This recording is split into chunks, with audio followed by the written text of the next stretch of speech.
Okay, so now we're on number 15. So 15, they're wanting us to find the vertex, focus, and directrix of a parabola that they give. So let's go ahead and start.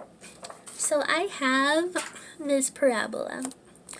And first of all, I want to see one thing. Well, let me write it over so I can make it a little bigger. 20x minus 3. Okay. So if I notice first, I'm going to end up with a y squared.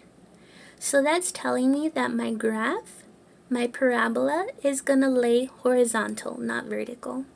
So if this was x minus 2, then my parabola would be vertical. But since it's y squared, my parabola is going to be horizontal. So let me write that out on the side so I won't forget. So my parabola is going to lay horizontal. Okay. Now we can start. So from what I know about this format itself, I can actually get my k term. This would be my 4p, and in here that 3 would be my h. So if any of these were plus, so if this was x plus 3, my h would be a negative. But since it's minus, it's counterintuitive, so my h is just going to be a positive 3. So knowing that, let's go ahead and find our vertex.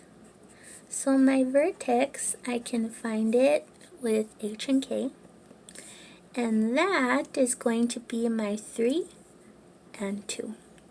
So remember, counterintuitive, so since it's negative in the parentheses, when I take them out, it's going to be a positive.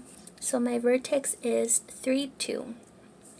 So to find my focus, that's a U, I am going to add h plus p and then comma k. So if you don't remember how to find your p, then what we're going to do is we're going to come up here. We know that 4p is negative 20. So surely I can find what p is if you can't see it already. If you can, then you know what it is. But if you can't, then we can actually work it out and we'll get the same answer. So 4p is equal to negative 20. So I'm going, since they're being multiplied, I'm going to divide. So I'm going to do the opposite to get rid of that 4. If I do it to one side, I have to do it to the other. So then negative 20 divided by 4 is negative 5. So that's what my p is. And if you think about it, if this is 4p, then 4 times negative 5 will give me negative 20. So let's go ahead and fill that in. So I have my h, which is 3, plus my p term, which is negative 5, and my k. So if I clean this up a little, let me move it over here. If I clean this up a little, then I'm going to have 3 plus negative 5 will give me negative 2, and my k, which is 2. So my focus is negative 2, 2. Okay, last thing is my directrix. Directrix. I like saying that word. I think because it reminds me of Bellatrix. I don't know. Okay, so I can find my directrix using x equals h minus p. So let's go ahead and fill that in.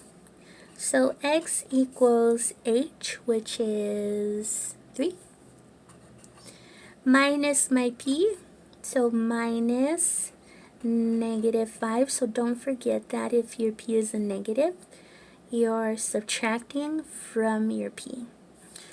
So just don't just put 3 minus 5. So don't forget that negative. So 2 negatives we know make a positive, and my x becomes 8. So my directrix is 8. So there's something that I'm going to put just in case on your final you have a question that is vertical instead of horizontal. So if for your focus,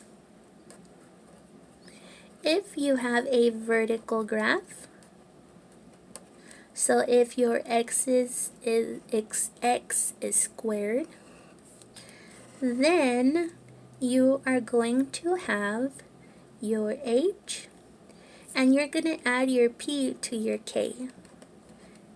So over here, since it was horizontal, we added our p to our h, but since if you have a vertical graph, you're going to add the p to your k. And for your directrix, if you have a vertical graph, then you would use y equals k minus p. So that is how you find. So let's write it all that we have. So our vertex is 3, 2. Our focus is -2, 2. And our directrix is, x equals 8. So if you have any problems about getting these, let me know. Or if you want me to do another similar one, but where you might have to do a little bit more math, then go ahead and let me know and I can do that for you, no problem.